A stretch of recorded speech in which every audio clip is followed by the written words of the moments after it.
3 minggu ini saya itu lihat Tuhan waktu berdoa pegang beras. Karena saya nggak ngerti, saya coba rami. Tapi tadi pagi, begitu pagi-pagi bangun, saya langsung lihat beras itu lagi. Belum mikir, belum apa-apa, saya lihat beras sangat banyak. Saya nggak siapin tentang beras. Tapi waktu saya lihat proses beras, boleh tolong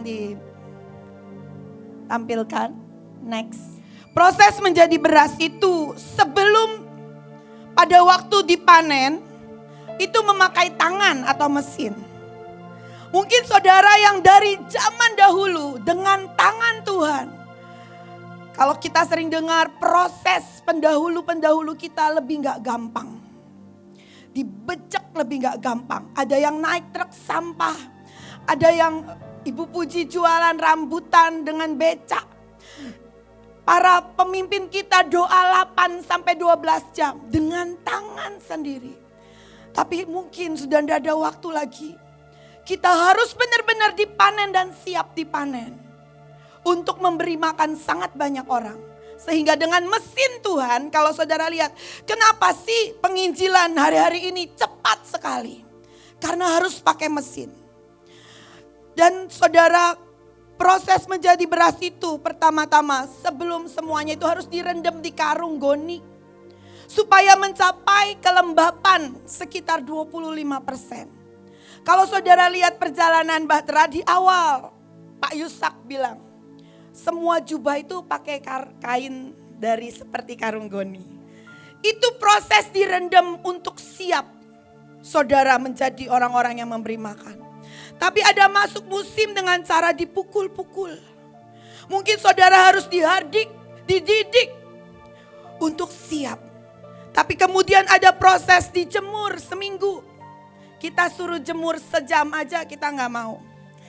Tapi itu proses mematikan seluruh virus-virus supaya kita tetap sehat. Amin. Kita pernah ya ngalamin proses dijemur. Ya. Lalu kemudian pengeringan gabah sampai kelembapan 20% itu terjadi. Disinari. Dan itu kadang-kadang sakit waktu disinar. Tapi itu proses pengeringan. Kemudian digiling, penggilingan gabah. Digiling. Mungkin engkau mengalami fase di mana diremukkan, dihancurkan. Semua yang saudara percaya kemudian dihabisi karena itu mengandung unsur-unsur dari manusia sangat banyak. Supaya yang murni keluar. Dan di penggilingan ini gabah itu dipisahkan dari gandum, dari beras. Ada yang terjadi namanya pemisahan. Saya nggak bilang dipisahkan tentang apa, tapi dari diri kita. Ada yang harus dipisahkan. Semua gabah, sekam. Yang kenapa? Karena sekam itu akan dibakar. Dan kita bagian yang akan sampai pada kekekalan. Amin. Dan jangan berhenti. Biarkan proses itu terus jalan. Jangan berkata cukup sampai di sini, aku mau jadi bagian yang terpisahkan. Tapi pilih berkata, biar tetap proses penggilingan itu terjadi. Aku mau sampai akhir. Amin. Ingat ini musim di mana tudung itu ada. Sampai akhir kita mau ada di rumah Allah. Juga kemudian terakhir, setelah semua dihilangkan, sekam dihabisi, kita mulai dikemas dan ditimbang. Pada waktu ditimbang itulah musim terakhir saudara akan ditentukan. Ketika Tuhan datang, kita ada di mana? Bukan bicara mahkota yang sangat banyak. Bukan bicara rumah yang sangat besar di surga. Tapi bicara di mana kita ada. Sedekat apa kita nanti di surga sama Tuhan. Amin. Kalau sangat dekat, gak mungkin kita ada di rumah yang katanya ibu, rumah kandang ayam. Gak mungkin. Tapi kita ada mau dekat dengan Raja. Pasti ada di sekitar istana atau di dalamnya. Amin. Siapa yang mau di sana? Jangan berhenti untuk diproses sampai akhir. Jangan pilih untuk dipisahkan seperti sekam. Oke, kembali ke awal. Ini musim kegenapan. Waktu saya berdoa, ini musim baru. Musim apa Tuhan? Dan saya dengar musim kegenapan. Yang dari paling rendah menuai sangat banyak. Dan saya mau ada di sana. Amin. Itu sebabnya Tuhan izinkan kita mengalami titik paling rendah. Untuk kita bawa yang namanya perjanjian belas kasih Bapa. Satu, cepat saja tidak terhentikan untuk menerima semua kegenapan warisan dan gelombang ilahi. Amin. Minggu depan saya sungguh percaya gelombang ilahi itu mulai dari tadi sampai terus akan menyambar kita. Mempersiapkan, menutup semua lapisan bejana kita yang kemarin-kemarin pernah retak. Cuma Tuhan yang bisa lakukan itu. Amin. Kenapa harus dilapisi? Supaya waktu semua yang dicurahkan Tuhan, mau beras, mau gelombang, mau emas, apapun gak ada yang bocor. Mari sama-sama. 2 Raja-Raja 2 ayat 1, kita tahu ini cerita tentang Elia dan Elisa dan kita udah sering dengar. Menjelang saatnya Tuhan hendak menaikkan Elia ke surga dalam angin badai. Kita mau naik sampai ke surga dan menyentuh bumi. Tapi kita gak mau seringkali menerima badai. Saya pengen banget menyatu dengan surga, tapi saya gak pernah suka dengan angin badai. Tapi ada musim di mana saya berdamai dengan angin badai itu. Dan saya melihat angin badai itu akan membawa saya naik. Amin. Karena itu firman. Elia dan Elisa sedang berjalan dari Gilgal. Berkatalah Elia kepada Elisa, baiklah tinggal di sini sebab Tuhan menyuruh aku ke Betel. Tetapi Elisa menjawab, demi Tuhan yang hidup dan demi namamu sendiri, sesungguhnya aku tidak akan meninggalkan engkau. Kalau bisa bahasa sederhana, saya capek-capek ikut kamu sekian tahun dan terakhir kamu akan melihat Tuhan dengan semua gelombang yang ilahi dan kamu suruh saya berhenti di sini. No way. Saya akan terus ikut engkau. Apakah ada perjanjian ketetapan hatimu untuk melihat Tuhan yang membuat kita menerima jatah seperti Elisa? Jangan suruh aku berhenti.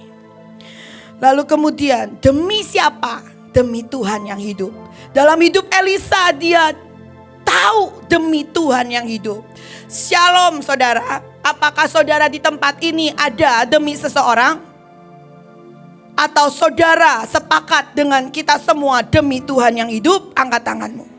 Biar surga catat engkau menerima warisan Elia. Tetapi Elisa menjawab, pada waktu Elia berkata di Yeriko, sesungguhnya aku tidak akan meninggalkan engkau. Saya percepat. Di Yeriko di mana tembok-tembok itu ada. Elia bilang berhenti, jangan ikut saya. Tapi Elisa bilang mau tembok kayak apa? Maupun saya lihat sangat banyak tembok dan belum melihat apa-apa, saya tetap ikut engkau. Amin. Apa tembok di hadapan kita? Apakah kita melihat tembok? Gak mungkin saya dapat rumah, dapat mobil. Gak mungkin keluarga saya berubah. Tembok-tembok itu demi Tuhan yang hidup tidak membuat kita berhenti. Amin. Sedikit lagi. Selanjutnya saudara, dikatakan di sungai Yordan. Saudara tahu sungai Yordan adalah sungai yang menghentikan sangat banyak pahlawan. Tapi dikatakan Elia berkata, jangan ikut, berhenti di sini. Tapi Elisa berkata, demi Tuhan yang hidup dan demi dirimu sendiri, demi hidupmu sendiri. Dia gak bilang demi aku supaya terima, enggak.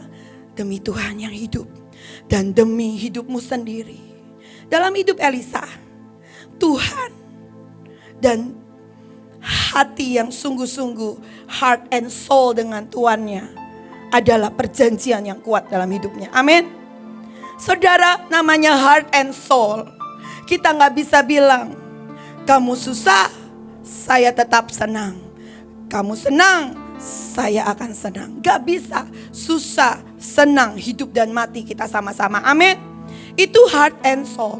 Jadi Elisa gak bilang, demi Tuhan yang hidup, demi kegenapan janjinya dalam hidupku, aku tetap ikut kamu. Kalau cuman karena itu gak cukup kuat buat Elisa. Kenapa? Ada 50 orang nabi yang terus dari jauh ngeliatin, mocking, ngejek,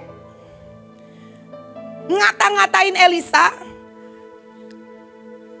Di mana? Meta mungkin, bukan Nita ya, itu Meta saudara. Ngata-ngatain, mana. Bukankah kita ngalamin itu?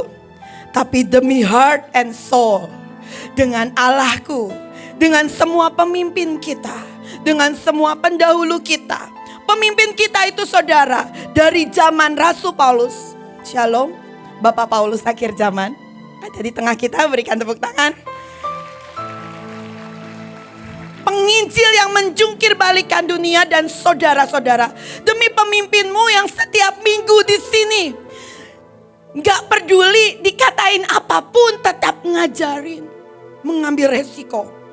Demi Tuhanmu, mari kita berjalan sampai akhir. Amin. Saudara, satu kebaktian ini adalah sebuah kairos.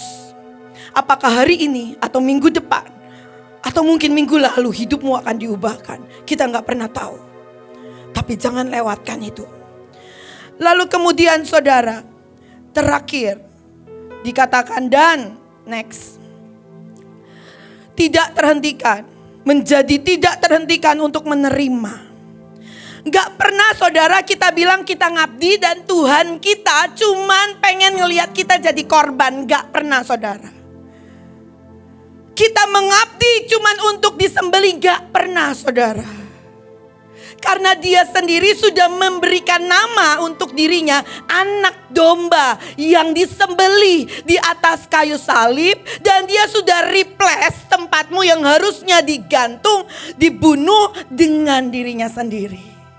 Jadi saudara harus tahu, saya bilang berkali-kali kamu harus tahu ujungnya. Bukan kita yang disembelih. Karena darah anak domba itu gak ada pengorbanan yang sia-sia. Yang ada itu akan menghasilkan beribu-ribu, berjuta-berjuta, bertriliun-triliun cinta. Amin. Gak ada saudara. Jangan percaya suara itu yang berkata engkau percuma naik motor, capek, engkau buka rumah singgah, yang terima kemuliaan adalah pemimpinmu. Gak pernah kayak gitu. Hukum firman berkata yang paling kecil akan diangkat menjadi yang paling besar. Akan terlihat di surga nanti para hamba-hamba Tuhan tanpa wajah, tanpa nama, yang punya rumah sangat besar. Dan itu adalah saudara dan saya. Ketika hati kita memilih bukan untuk kemuliaan diri kita, tapi hati kita memilih untuk berjalan demi Tuhan yang hidup dan demi semua pendahulu kita untuk kegenapan masa ini. Amin. Saudara, Elisa mengebaskan suara. Itu bukan sekedar suara dari orang-orang yang tidak ada namanya. Itu suara 50 nabi yang dihormati di musim itu. Tapi untuk dia bisa menerima semua kegenapan yang Elia sudah sampaikan hari demi hari, dia harus kebaskan suara-suara yang orang-orang anggap besar itu. Suara yang mengejek dia. Simple saudara. Semua suara yang membangun hidupmu datangnya dari Allah. Hari ini ada roh kegilaan. Roh ini selalu muncul setiap kali ada kegenapan ilahi yang Tuhan hendak turunkan. Amin. Kita adalah orang yang mengebaskannya. Seperti Elia. Saya lihat waktu Bapak Daniel Cipto dipanggil Tuhan, 2 kali saya lihat kereta kuda itu sedang ada di atas nungguin kita. Sampai engkau jadi satu suara, pasukan terdahsyat yang tidak terhentikan. Itu akan nyamber hidup kita. Lalu saudara, dikatakan, dan sesudah mereka sampai ke seberang, berkatalah Elia kepada Elisa, minta. Apa yang hendak kulakukan kepadamu sebelum aku terangkat? Jawab Elisa, biarlah kiranya aku mendapat 2 bagian dari rohmu. Berkatalah Elia, yang kau minta itu sukar. Jika engkau dapat melihat aku terangkat daripadamu, maka terjadi kepadamu seperti yang demikian. Jika tidak, tidak akan terjadi. Gak selalu itu keputusan saudara. Apakah saudara cukup mau matamu menjadi terang untuk terus bisa melihat yang ilahi, atau memilih matamu menjadi gelap dan mendengarkan suara-suara yang membuat engkau berhenti di jalan? Itu keputusan saudara. Gak ada itu, saya gak percaya tapi saya tahu saya pasti terima. Saudara harus pilih. Mari kita melihat. Yang dimana dilihat tadi, di gambar surga yang terbuka ini, amin, ada gambar-gambar lawatan. Mau saudara lihat itu? Saya memilih mau melihat itu. Maukah saudara melihat di musim kering engkau jadi tuan-tuan yang memberi makan dan mengangkat hidup banyak orang karena nama Tuhan? Saya mau melihat itu. Maukah saudara memilih saudara melihat orang-orang yang cacat tiba-tiba disembuhkan? Saya mau lihat itu. Pilih aja, bukan kekuatan kita yang nyamber dari Tuhan, yang buat itu dari Tuhan. Kita cuman pilih tidak terhentikan. Heart and soul. Lalu kemudian saudara, biarlah kiranya aku mendapat 2 bagian dari rohmu. Kalau tiba-tiba kairos itu turun di sebuah sidang ilahi, Tuhan bilang, kamu mau apa? Saudara jangan salah sebut. Saya mau rumah. Salah sebut ya. Gak salah sih, tapi ingini yang gelombang yang paling tinggi. Karena dari titik itu semua yang saudara inginkan kecil. Coba bilang kiri kananmu, kecil. Ngomongnya dua-dua, jangan sama kepala orang. Coba cari dua-dua, kecil. Oke. Kecil saudara, pilih gelombang tertinggi, yaitu gelombang, bukan gelombang kecil ya, gelombang ilahi. Pilih yang paling tinggi, gelombang sampai satu suara. Gelombang apa? Gelombang apa? Mana gelombangnya? Tadi udah dikasih, mari kita katakan. Gelombang ilahi akan menyambar hidup kita. Suka atau tidak suka, Indonesia terima. Percaya atau tidak percaya, karena engkau satu suara. Kemudian saudara, ada dikatakan di sini, sedang mereka berjalan terus sambil berkata-kata. Sedang mereka berjalan terus sambil berkata-kata. Mari kita ucapkan sama-sama. 2, 3. Sedang mereka berjalan terus sambil berkata-kata. Tiba-tiba datanglah kereta berapi dengan kuda berapi memisahkan keduanya. Lalu naiklah Elia ke surga dalam angin badai. Dan nanti dia akan turun kembali dan di tengah angin badai. Amin. Sedang mereka berjalan terus. Jadi gak dalam keadaan berhenti terima gelombang ilahi. Mereka lagi jalan sama-sama. Bukan Elia di depan, Elisa mandek di baris Yeriko. Enggak, berjalan bersama-sama. Itu kata kuncinya. Ngomong, bayangkan pemimpinmu, bayangkan saudaramu berjalan bersama-sama. Heart and soul. 2, 3, berjalan bersama-sama. Heart and soul. Dengan berkata-kata. Jangan berhenti menciptakan. Jangan berhenti mengucapkan kata-kata iman. Dia gak diem, tapi dia bersuara. Bersuara yang satu, suara ilahi. Lalu kemudian saudara, di Raja-Raja 2 Raja-Raja 2 ayat 16 sampai 17, Elisa mengebaskan suara. Dikatakan, coba lihat, hambamu ini ada 50 orang laki-laki, orang tangkas. Biarlah mereka pergi mencari Tuanmu, jangan-jangan ia diangkat roh Tuhan dan dilemparkannya ke salah satu gunung dalam salah satu lembah. Ini mocking, ini mengejek. Elisa menjawab, janganlah suruh pergi.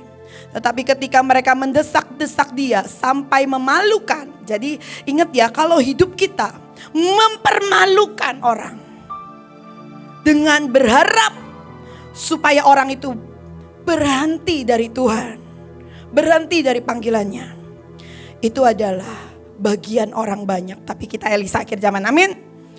Jangan peduli, kebasin suara itu. Itu suara yang membuat engkau turun, itu suara yang menghentikan. Lalu Elisa berkata bahwa Elisa demi Tuhan yang hidup tidak akan berhenti. Yang kedua saudara, En-Gedi. Berapa minggu ini Tuhan selalu ngomong En-Gedi.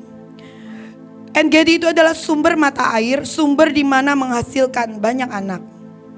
Ini tempat Daud mau dibunuh sama Saul. Siapa Saul? Saudara udah tahu, seorang raja yang kesurupan dengan suara kegilaan. Dia cuma dengar suara orang muji Daud, dia marah.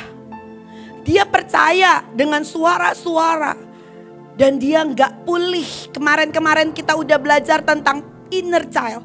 Pulihlah dari dalam. Sehingga kalau ada suara yang membandingkan kita dengan orang lain, kita nyaman dengan apa yang Tuhan berikan dan merasa cukup dan bersyukur. Gak perlu Saul kalau cukup dengan Tuhan, dia gak nyaman dengan Daud. Karena Daud jadi orang paling hebat yang membuat dia naik lebih tinggi. Amin. Saudaramu itu adalah orang yang paling hebat. Saya pernah mendengar sangat banyak suara. Dan ada waktunya suara itu begitu nyata. Suaranya beda, belum tentu saudara iri. Mungkin itu suara kesakitan. Saul hidup karena dia minder, belum pulih. Mungkin itu suara kemarahan karena kondisimu. Mungkin itu suara ketakutan, suara tidak puas. Dan Saul memilih percaya suara itu. Jadi gini saudara, akhir zaman ini Tuhan itu kasih lihat ada satu roh kegilaan yang menghentikan para raja. Saya gak bilang panggilan raja loh. Kita ini punya iman di semua panggilan masuk dalam golongan raja-raja. Amin. Bukan cuman panggilan raja. Dan ini roh mau habisin orang-orang yang masuk golongan raja-raja. Begitu dia banyak suara-suara dan raja ini percaya. Pertama yang dilakukan raja ini, dia robek tudungnya sendiri. Dan kita tahu hari itu panggilan rajanya diambil sama Tuhan. Yang kedua, si roh yang menghabisi panggilan raja-raja ini punya sifat. Dia gak cukup ngabisin Saul. Dia akan memakai hidup Saul untuk mematikan raja-raja yang Tuhan cintai. Ini roh mengerikan sekali. Dia gak cukup habisin hidup Saul. Dia pakai Saul untuk menghabiskan raja-raja yang lain. Dan kita harus terus perangi day by day. Amin. Karena saudara adalah Daud akhir zaman. Jadi di En-Gedi ini Daud dikejar-kejar sama Saul dan dia lari ke gunung batu. Tapi saudara, itu gunung batu ada air terjunnya gak banyak, sedikit. Gak melimpah, dikit. Tapi di tengah Daud mau dibunuh, diburu, dikejar, dia jadikan tempat yang biasa menjadi tempat oasis kerajaan Allah. Tempat yang kelihatannya gunung batu cuman isinya kambing-kambing yang bisa naik di sono untuk minum. Dia jadikan itu tempat di mana seorang domba bermazmur bagi raja. Saudara tahu En-Gedi itu tempat di sebelah baratnya itu laut mati. Jadi tempat ini bukan di daerah yang baik. Daerah di mana lautnya aja mati. Enggak peduli seberapa mati kondisi sekeliling kita, kita tetap bisa jadi En-Gedi Tuhan. Amin. Dan di sini di Kidung Agung dikatakan, tempat yang menghasilkan anggur manis. Kidung Agung 1 ayat 14, bagiku kekasihku adalah setangkai bunga pacar di kebun anggur En-Gedi. Dalam hidup kita ada musim yang gak enak. Kalau kemarin pernah kita gagal menjadikan musim itu ke musim kebun anggur, hari ini kegagalan sudah dipatahkan dalam hidup kita. Amin. Musim ke depan, semati apapun di sekeliling kita, seenggak enak apapun akan jadi NGD, kebun anggur Tuhan. Amin. Dan saudara, disitulah Daud punya kesempatan membunuh Saul, tapi tidak dilakukan. Kenapa? Dalamnya manis. Dia cuman potong puncak jubahnya. Dan kalau saudara dengar kemarin, dikatakan itu adalah memotong sebuah destiny. Next.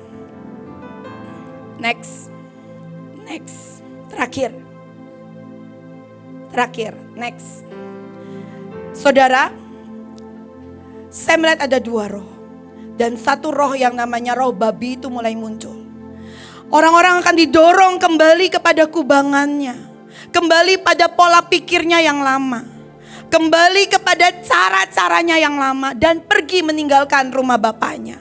Itu yang iblis mau. Kenapa? Karena iblis tahu di rumah Bapa itu tersedia semua dan tersedia musim kegenapan. Kalau ada musim tuaian, maka anak-anak ini akan menikmati. Kalau ada musim berbuah, dia akan menikmati, dan iblis gak suka kita menikmati itu. Jadi akan dibuat yang namanya ayo pergi. Lalu ketika pergi, gak sama saudara rumah Bapa yang Tuhan tetapkan sama yang bukan. Di situ ada kandang babi. Di situ ada kehancuran. Mungkin kita ada di tempat ini, tapi seberapa ada kandang babi di dalam hidup kita, hanya saudara dan Tuhan yang tahu.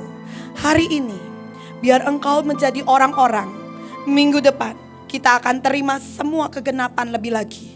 Semua perlengkapan, jubah, senjata yang ilahi. Maka kandang babi itu harus kita usir dari hidup kita. Amin.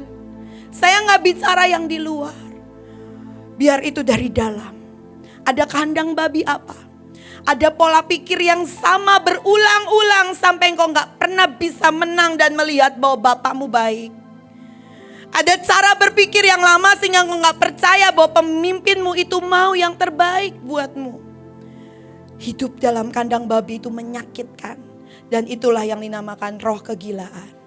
Tapi firman Tuhan udah bilang, barang siapa yang mau kembali pulang, ayo terima jubah. Barang siapa yang gak mau dengerin suara-suara lagi, ayo satu suara. Barang siapa yang mau mendengarkan yang namanya dan melihat kereta kuda, mari kita sama-sama heart and soul, one voice.